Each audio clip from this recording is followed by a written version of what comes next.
Ho, ho, ho. Manchester City win 2-0 in the League Cup final and show Arsenal who is the boss. Who is the current bosses in the Premier League? They just can't get over the line against Manchester City.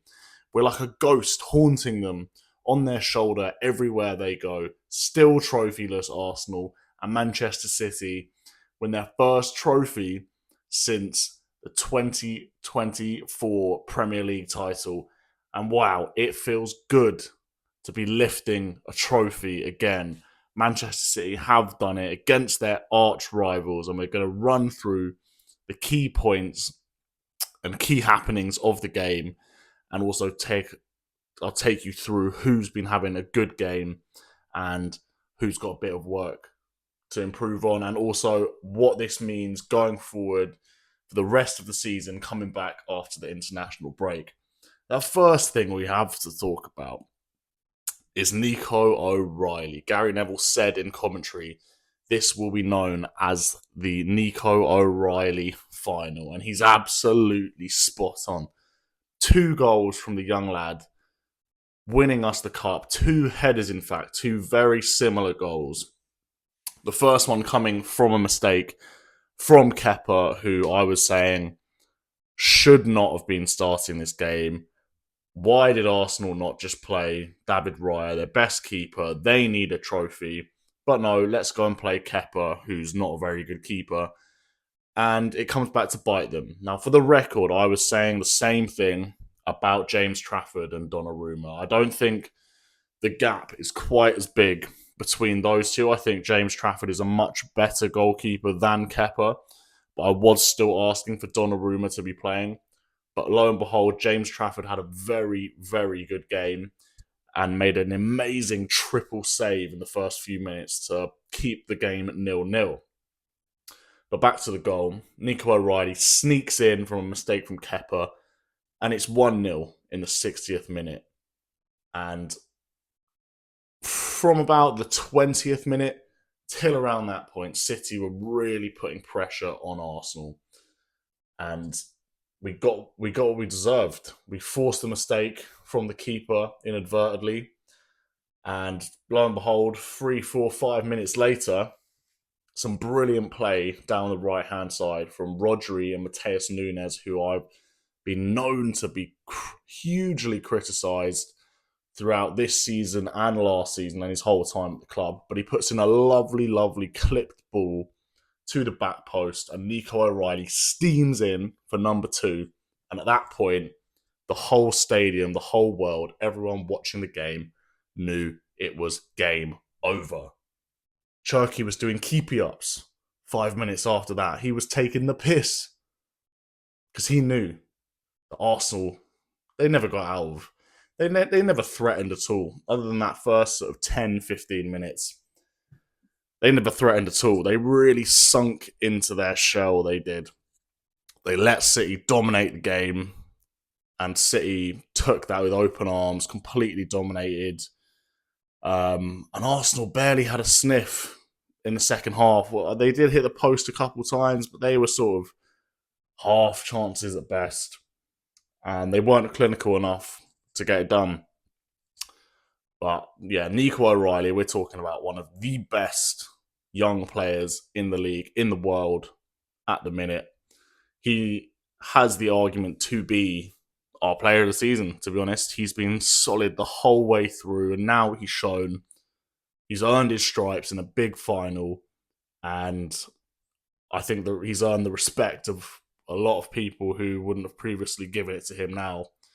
And he's on track for a very, very luscious career at Man City.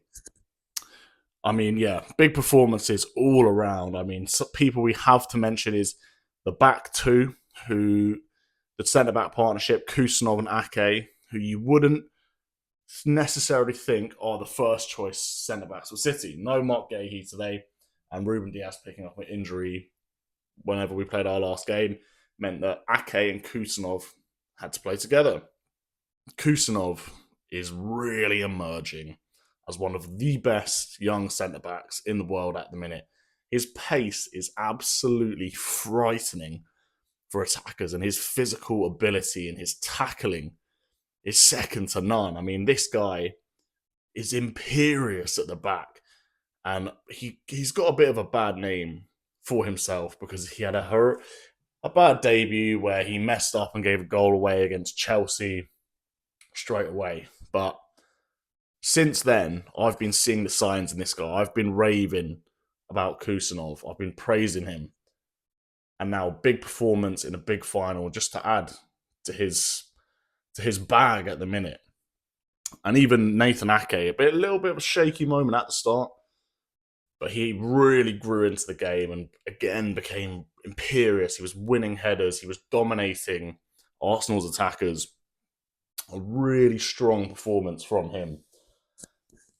Rodri, an amazing, amazing game, just showcasing his quality, showcased the desire as well today, and he looked fit. He didn't look sluggish like we have seen in previous weeks. He really looked on it. And Bernardo Silva, a real captain's performance today, battling whenever he can, winning the ball, duels, not afraid to fight, and driving the ball forward, creating chances, bringing others into play. It's nothing new from Bernardo. This is what he's been like his entire career at Man City. And I just wonder what on earth we're going to do when he finally decides to leave the club. I mean, how on earth are we going to replace a player that is as versatile as that, as technical as that, as hardworking, as intelligent as that? It's just going to be impossible. So I think that's why Pep will not let him go every time he wants to go. It seems like he's trying to go every year. But nevertheless, we move on to talk about Cherki and Doku. I mean, these two, again, amazing games. We'll talk about them individually. Doku, always a threat on that left-hand side. Ben White did not know how to deal with him at all. And he was crucial in that second goal to put the game to bed. You can always give him the ball. You can always beat a man. Sometimes his end product is a bit off, but he held the ball up so well for us today when we needed to relieve a bit of pressure. Again, now Rayan Cherki. Yeah, people will be talking about the kick-ups and him taking the piss out of Arsenal, but realistically, forget all of that. This guy's performance, every time he's on the pitch, this guy's creating chances. He's bamboozling defenders. This guy is honestly a must start in our team. In the past few weeks, he hasn't been the first name on the team sheet for Pep, which has been baffling, to be honest. We've really needed him lately. And again, he showcased why he has to play every game for us. Another quiet game from Erling Haaland. I'm not going to talk about him too much today. But yeah, I mean, couple chances for him, couple headed chances that he could have got on the end of in the first half. Would have been nice to see him score in a final and to get back to a bit of form, but he's sort of struggling again. But nevertheless, we got over the line. Now, when I first saw this fixture in the fixture list, it was always going to be touted as a League Cup final that could tilt the Premier League. And as of late, Manchester City have fallen quite far behind in the title race. But if you look at the table, you'll notice Man City have a game in hand.